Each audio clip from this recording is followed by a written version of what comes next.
KION News Channel 46 starts now with breaking news.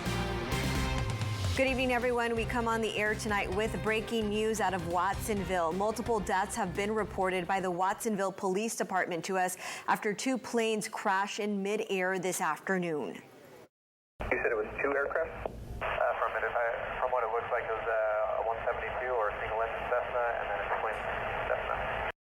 The Watsonville Police Department telling KION the collision between those planes happened as they were trying to land today. Good evening, everyone, and thank you for being here tonight.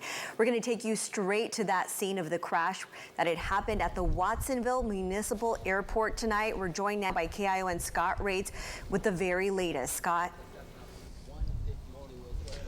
Yeah, this crash, this mid-air collision right here in front of me happened just before 3 o'clock today. I'm standing at the edge of runway 20 here at Watsonville Municipal Airport. I'm going to step out of the way and you can see the single-engine Cessna on the ground right there. This is a 1979 Cessna 152. We do know that the single person who was in this aircraft has died, unfortunately, because of this crash.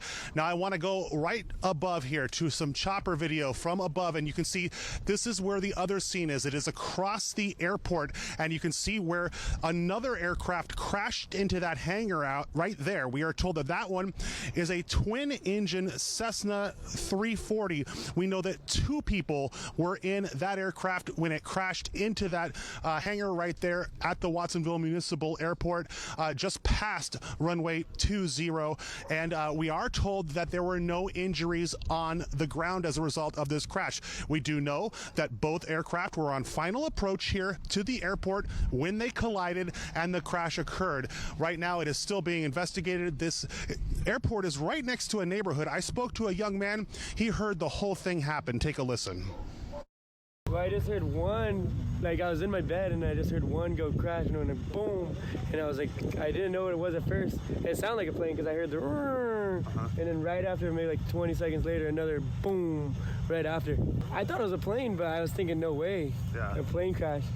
And then my dad just came in my bedroom and was like, did you see this out here? And again, as we come back out here live, you see the single-engine Cessna here down on the ground.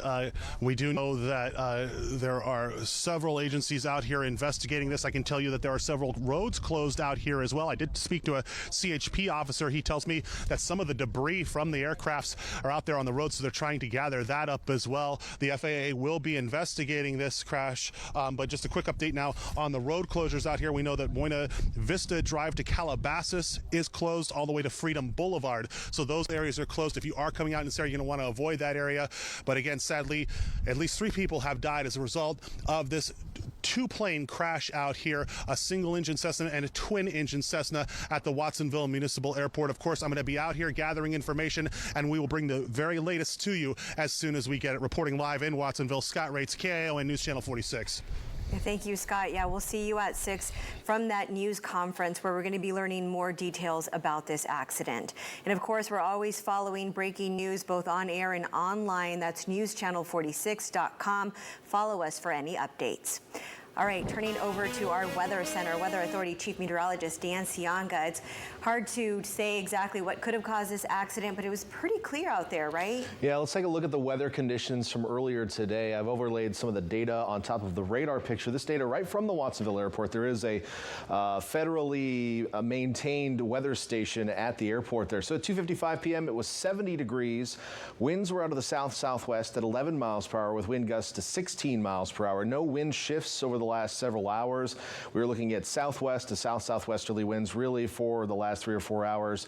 The skies were clear. We do have some fog that has moved in or getting close to that area at the moment, but earlier today when that occurred, skies were completely clear. No major issues. The only thing even remarkable about the weather today, I mean, really, it's pretty common summer weather, is that the winds were pretty much the strongest that they've been all day at that point in time, but 16 miles per hour gust isn't really all that strong of a wind gust. So it's hard to say if weather had anything to do with it. Nothing is jumping out to me.